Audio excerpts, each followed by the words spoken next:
What's up, y'all? How y'all doing out there? This your boy Leon Abington 3000. Like and subscribe to my channel. I'm gonna talk about the king of pop today. Yes, sir, Micheal Jackson. Yes, sir, Micheal Jackson. And when he did the Off the Wall album. Yes, sir, one of the biggest albums that ever was made. Yes, Micheal Jackson broke a lot of records with this album when he teamed up with Quincy Jones. Yes, him and Quincy Jones did the damn thing. Let's go right Hey, to making it, y'all. cachava is super easy. I like to do the blender mode. Well, a commercial came on. As well. Shake from Michael's previous work with his brothers. These new songs mixed disco with funk and soul in ways no previous songs did. Epic Records was quite happy with the results, and the new songs made up what would become Michael's fifth studio album, Off the Wall, released on August 10th, 1979. Off the Wall was a groundbreaking release and still holds up as one of the greatest albums of all time. The album's success marked Michael's rapid rise into superstardom. Off the Wall peaked at number 3 on the Billboard 200, ultimately going on to sell more than 20. I'm gonna stop it right there. It still holds the record of all time. Micheal Jackson was a great legend. He has been in music all his life. He was raised on the stage. You have to give kudos to Micheal Jackson. Back to it. Million copies worldwide. Critics also praised it, with many today calling it a landmark release of the entire disco era. Off the Wall featured 5 hit songs: Don't Stop Till You Get Enough, Rock With You, She's Out of My Life, Girlfriend, and the title track. Micheal Jackson became the first solo artist in history to have 4 singles from the same album all reach the top 10 of. Did y'all hear that?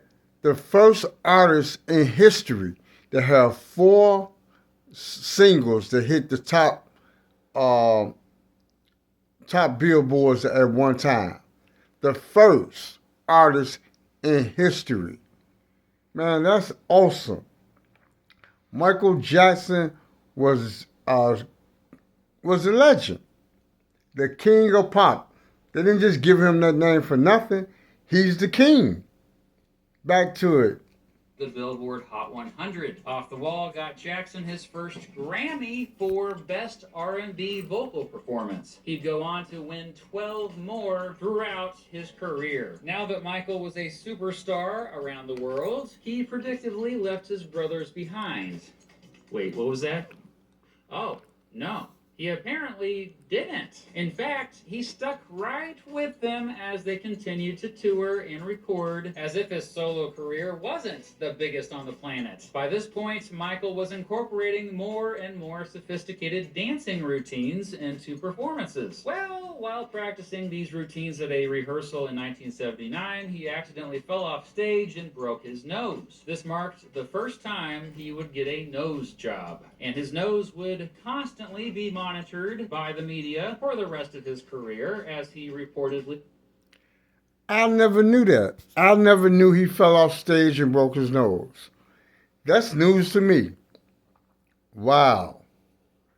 Never know what you could find out about one of your favorite artists if you just take time out and do a little research. He got several more nose jobs over the years. The Jacksons released Triumph on September 26, 1980. Michael contributed heavily to the songwriting process on this album, and it was another hit both critically and commercially. At every show on the tour to support Triumph, it was Michael's solo songs from Off the Wall that were the crowd favorites. In February 1981, Michael finally moved out on his own and bought a condo in Encino. He hesitated moving out of his parents' house for a while, though, and many say it was because he struggled with loneliness. He was 23 years old when he finally learned how to drive. Around that time, Jackson narrated the soundtrack to E.T. Also around that time, Jackson recorded some stuff with Freddie Mercury. Yes. Every young person, once they get to a certain age, they want their independence. And at 22 years old, he wanted his independence. We all know how it feels when we were at that age. We wanted to get from up under our parents' roof and live our life on our own terms. And that's what he did. He started living his life on his own terms. The lead singer of Queen. Meanwhile, he was also recording more solo stuff, again working with Quincy Jones, and determined to make an album where, quote, every song was a killer. Well, that killer album ended up being Thriller, the best-selling album of all time. Jackson's sixth studio album, Epic released it on November 29th, 1982. Thriller was an immediate hit, becoming Jackson's first #1 album on the Billboard 200. It spent 37 weeks at #1 on that chart, and ultimately 37 weeks at #1 on the chart. If that wasn't remarkable, I don't know what is. This boy is a legend.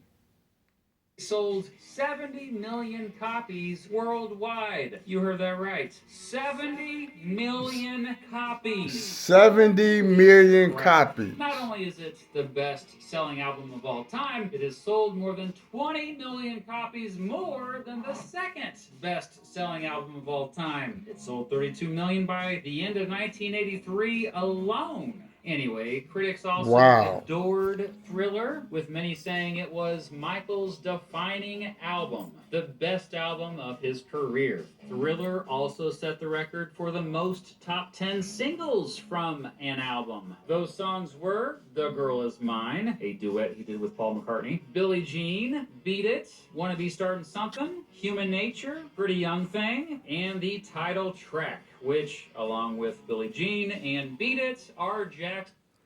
Wow, did you hear that, y'all?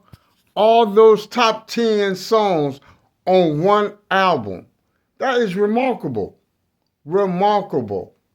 Most popular songs today. The title track featured one of the greatest music videos of all time. The Thriller music video not only helped make Jackson a worldwide star, but also helped MTV itself become much more popular. The music video made music videos a more serious art form and later became the first music video inducted into the United States National Film Registry by the Library of Congress. And finally, the music video established Jackson as arguably the most influential dancer in the world, with his zombie dance becoming popular at parties. On May 16, 1983, Jackson performed Billie Jean, dancing in a way in which he glided backwards, but he looked like he was still going forward. Even though the dance had been around before this performance, Jackson doing it so well that night made it popular. And afterward, it became known as the moonwalk,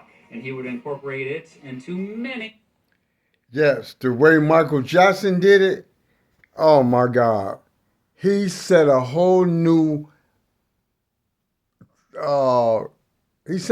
trend.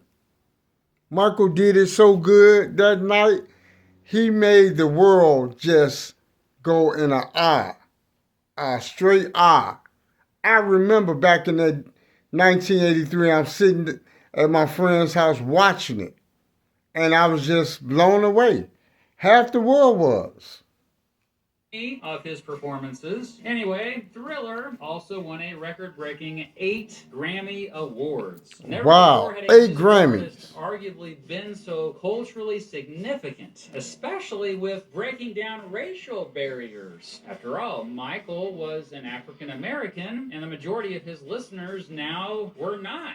Quote, Michael Jackson is mass culture, not pop culture. He appeals to everybody, a radio station program director said. He appeals to all ages, and he appeals to every kind of pop listener. This kind of performer comes once in a generation. In November 1983, Jackson entered a partnership with Pepsi. He reportedly got around $15 million in today's money for the endorsement, which was Wow, $15 million to today's money of what he got for the commercial. Just keep pressing and breaking more and more records. The boy was gifted by God. Heard of for a pop star to do at the time. Regardless, it paid off. Really paid off.